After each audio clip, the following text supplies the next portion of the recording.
The Nathan, Nat and Shaun podcast. It is 11 past 6. It is. And we're at work. Yes. And you We've know been what? at work a while. 20 years now for Nat and I. Shaun, 15. It's a struggle.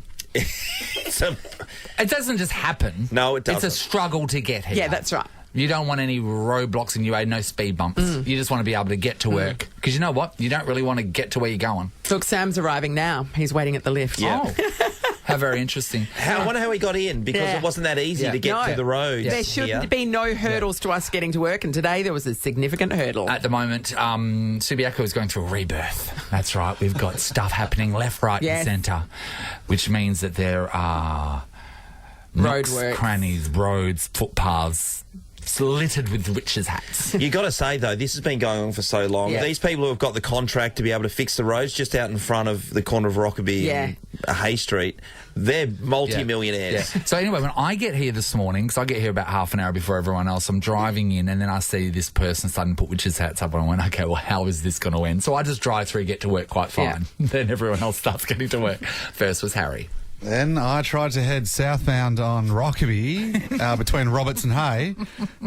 And then the lady said, go around. I went, okay, no worries, assuming the other way would be open from Hay Street. And then once again, no, this road is closed. I just went, okay, no worries, and just drove on the wrong side of the road and came into the car park. Yes. Now, were they getting angry? Did they look shocked? Did they say look shocked anything? there? It feels like the guy was like, okay, whatever. And then... Because there's no other traffic around.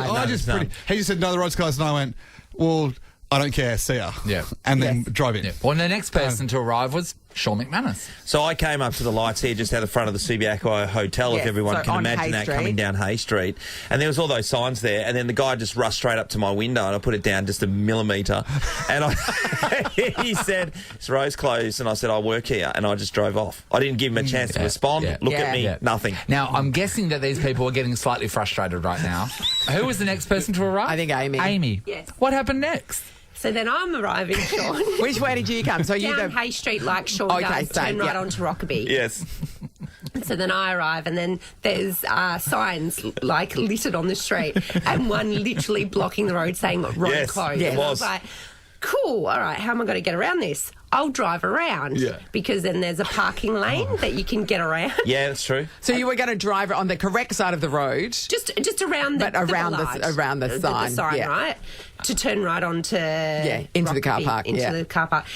And this lady is standing there, and I don't even know how it happened, but within seconds, at 10 to 5 in the morning, I'm having a screaming match with this woman. And I'm like, And there's no I work at construction Nova. happening. I There's work- nothing I happening. Work at Nova. Not one car to be No. seen. No, Amy, const- can you like say be back there, like use the same voice, the same anger, the same volume. Go, just do As it. though Go. she's Get yelling back at you in, as get back well. in. You can't go in there, mate. I work at Nova. Okay, I was a bit angrier than that, wasn't No, I? but Just we forceful. we literally kept saying that to Okay. one another. Yeah, okay. I'm like, but I work at Nova. I've got to get to work. There's no traffic. Yes. I'll just go around. And there's no workers doing anything. No, you just set up They're the not witch's hat. endangering I anybody. literally was screaming that at her 5 times in a row, and then I just Went. You know what's And the happening best here? part of that is the woman is screaming at Amy when Amy's driving off. No! No! No! No! You know why? Because me and Harry had driven down there and Yes. given absolutely no I know, F's about what we're No, the doing. difference And then was they're you going, went on the wrong side of the road. Amy tried to go on the right side of the road, but around the barrier. they're going, Mike up there has not stopped Yes. the car. Cheryl, get down there and make sure these idiots don't come down. Bloody hell. There was nobody there, so she'd given up by the time because I saw it because I come down Rockaby Road and it was blocked off a block up there, and so I've gone around and come down to Hay Street, and then there was one of those utes with all the barriers and things on the back of it, kind of just slowly going through as the lights change, and he's trying to wave me through, like to overtake him. Yeah. And I just turned straight down. Of course you did. You just the Vin wrong Diesel'd side it. of the road, and there was nobody there to stop me. So that lady had clearly just given up. Yeah. She's too let's talk about traumatised, she went let's talk home. about the two losers in the room. Ellie and Ruby come over to the microphone because you know what I love about you guys? I love the gumption. That's right. You know what I mean? I love. You know why? just when You know why? solutions 'Cause focus. can I just say this to the people out there that are visiting during work? We've been here for 20 years. This is our house. You are guests. And also, we didn't endanger anybody. There's literally nobody else around. So, where did you park, Ruby? On the street, but I tried to go down. I tried to go down the other side of the road. I did. Taylor Swift was blaring "Cruel Summer." I didn't even notice this chick, and I went down to go, and she was like standing in front. Is that what happened to her? Reverse out in the middle of the intersection. Oh my God. Hey, Ruby, Danger. she's a person. You're a car.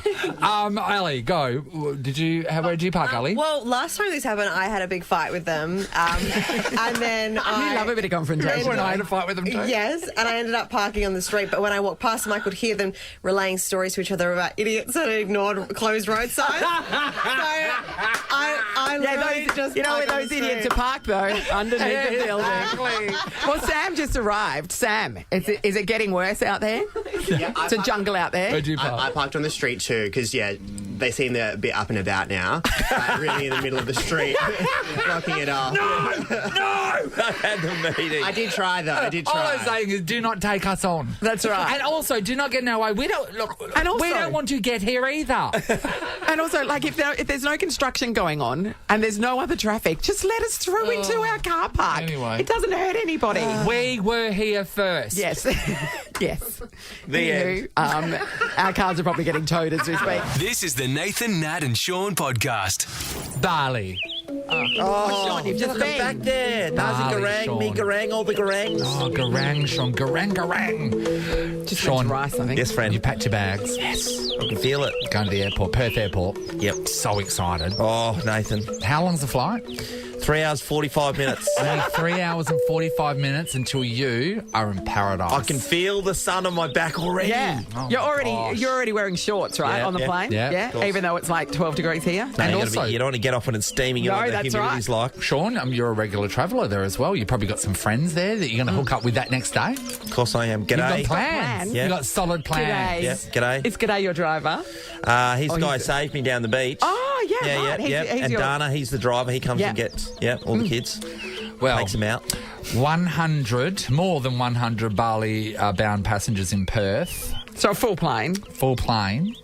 They had their flight cancelled because of these two drunk dickheads. So they're on the plane. So, this is what's happened. So they've rocked up there.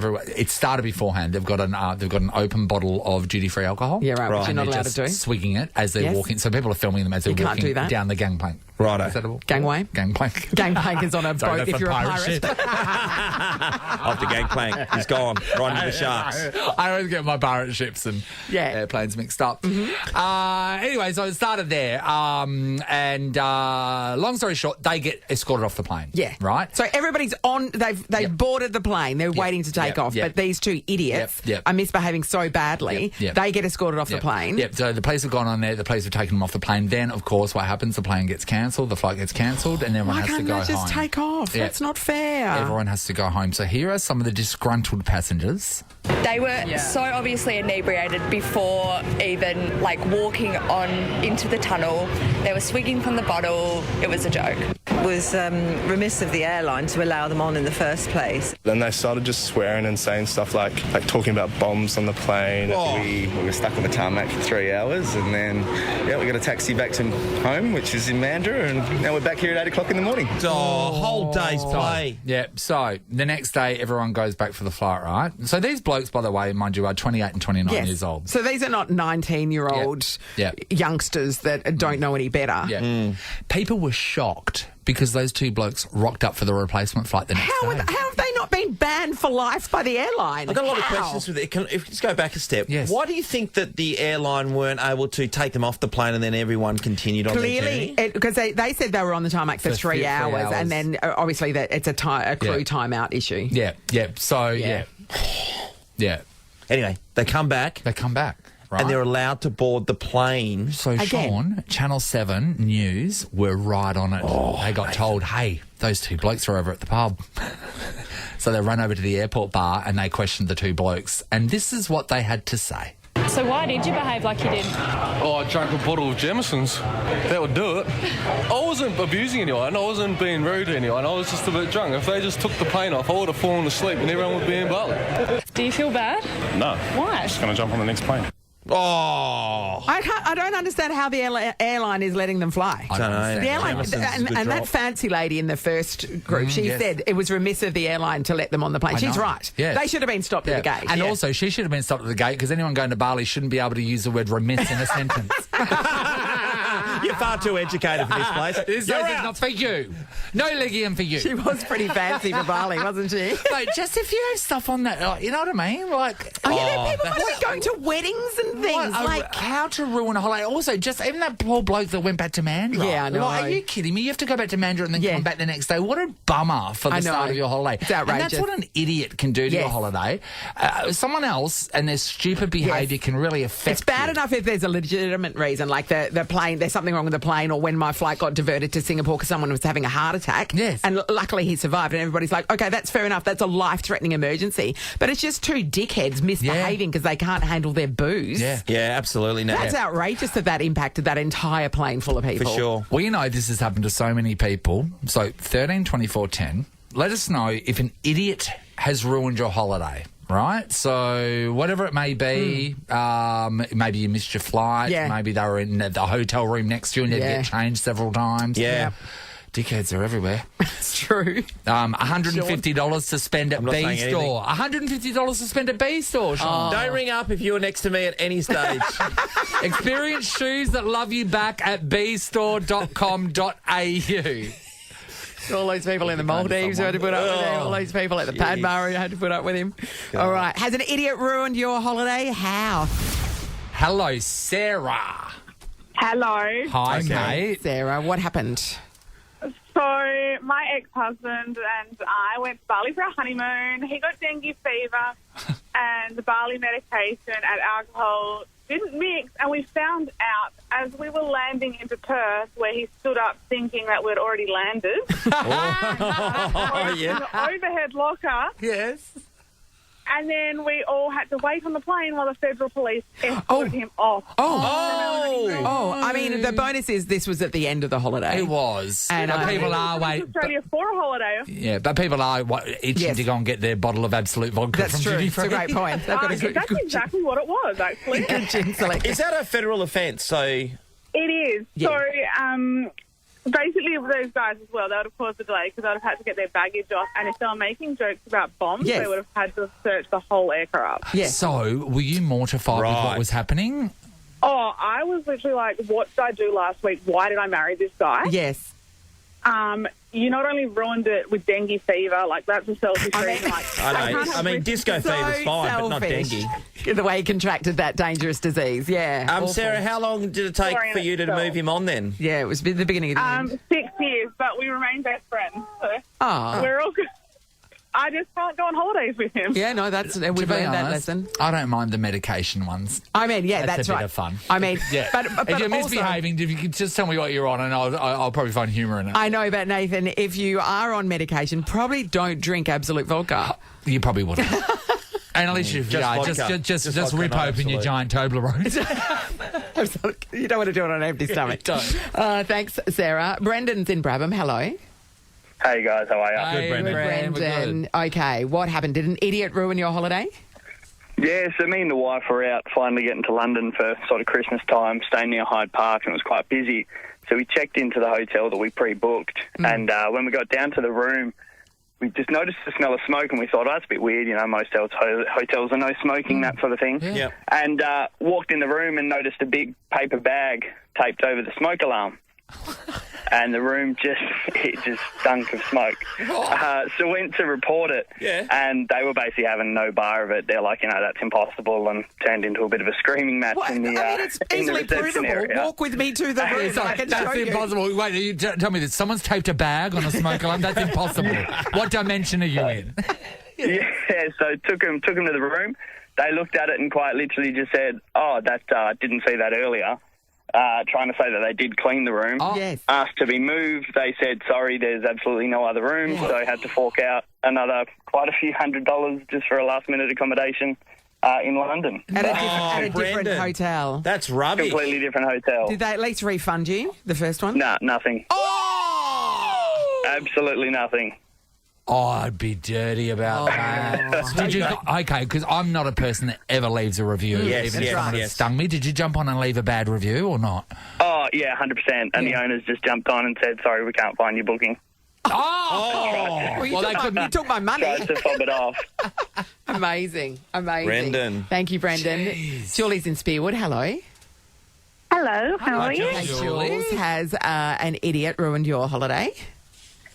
It didn't ruin the holiday, but when we were coming back from Manchester, myself and my daughter, we had a nightmare trying to get through checking in and customs and everything because of the COVID and everyone going mad. Eventually got on the plane, not be able to get any duty-free because we didn't have time. Tragedy. And, went straight onto the plane. Some guy was shouting through a phone, and then we were waiting, and then realised that he was being taken off, and then all the police came on with guns, and all the hostesses and everything were going through everybody's baggage, every locker and everything. So we were actually stuck on the tarmac for about 3.5 hours. Whoa. And apparently, because he'd said that he planted a gun on board, so they said, oh, well, what we'll do is we'll try and catch up the time to get through to Dubai. So they did manage to do that, but then we didn't have any time for duty-free there either, so we ran through. So it was just like... I love that is bloody duty-free, mate. Can I just know, Julie, what did you really want to get from duty-free? What did you want to get? Vodka. Julie, but you can get it on arrival in Perth. Did you do I did get it on arrival, but the queue was massive because everybody couldn't get duty free. Yeah. Julie, what vodka were you chasing? She's an absolute girl. Great Goose. Great Goose. 1,000 apologies for saying that you're a flavoured vodka girl. I'm not a... Yeah, they do unflavoured vodka too. I know, but no one gets the unflavoured vodka. You go and buy the absolute vodka for the pretty bottle. Let's be honest. Not for the taste. Good on you, Jules. I love that was your priority. Absolutely. $150 to spend at B Store. They're all great, actually. I'm going to give it to Brendan. Nathan, Nat and Shaun in podcast form. We've got a Zoom call, guys. Oh, my God. Look who it is. Ricki-Lee. Ricki-Lee. Hi, friend. Hey, Ricky. Yeah. Hey, How are Ricky. you? Ricky, we're doing a thing at the moment, a competition called Table for Four, where someone can win a $1,000 dining experience, right? And you were one of the celebrity voices sitting at the table yesterday. What was I saying? Was I bitching and moaning about something? Or? Yes, you do work at Nova, yes. That's what we all do as employees. You were actually saying he's a really great guy, so we can't imagine who you might have been talking about.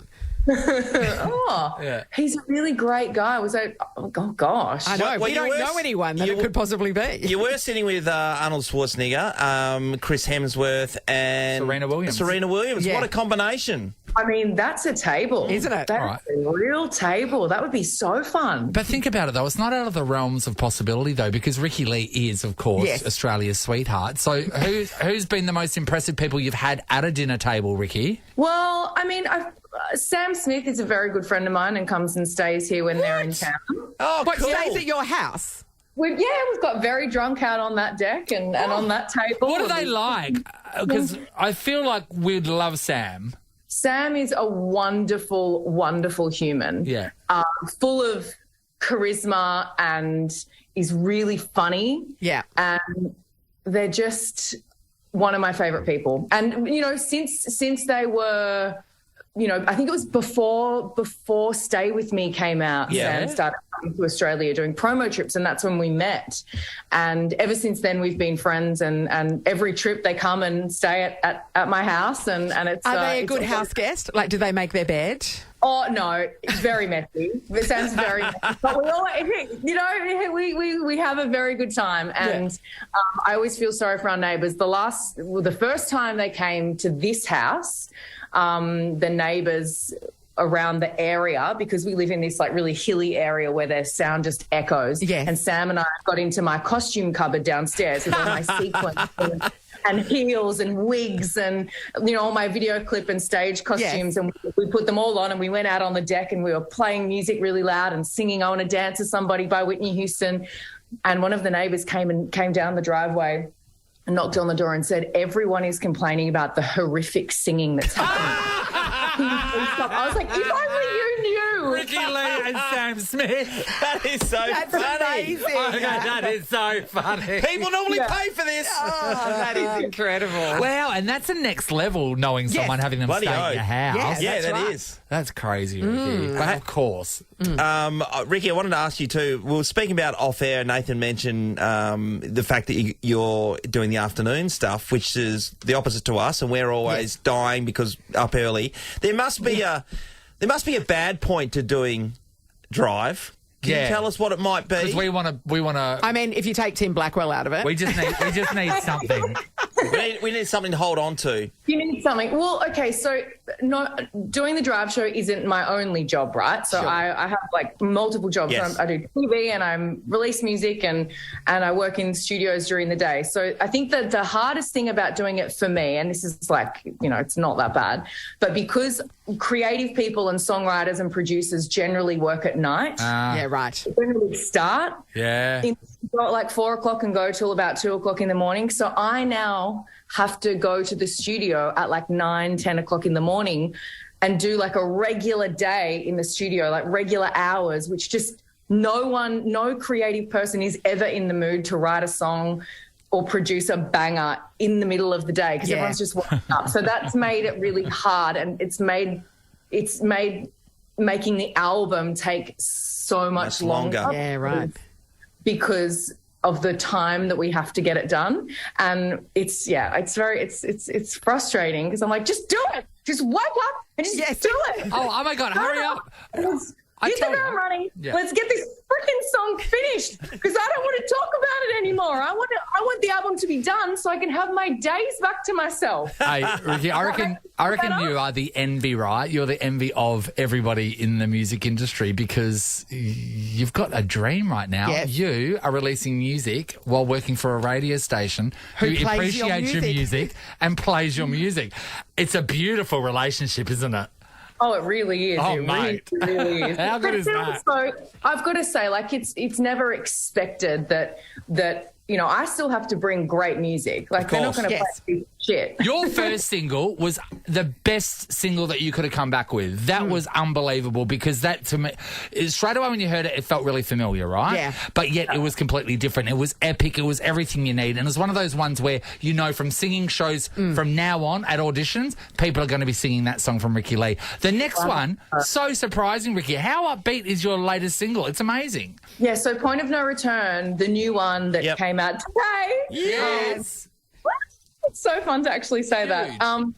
I don't think I wanted to come with a song that people weren't expecting from me. Yes. I think after On My Own, they probably would have thought I would come with another ballad or maybe something that was in that world. But I wanted to, with all the love in the world, punch people in the face with this song. Love it. And I wanted it to be completely different and almost a shock to people. I like keeping people guessing. And the fun thing about this song was it's kind of not, I haven't done anything like this in my whole career. All the songs I've released, I haven't kind of touched this sound yet, which was really fun to be able to do and to be able to, in a career that's gone almost 20 years, to have not gone into a sound. So it made it really interesting for me, and I like how unexpected it is for people. But it's that kind of like 2000s. Yes. Dark Yes, it is. That's what we're saying.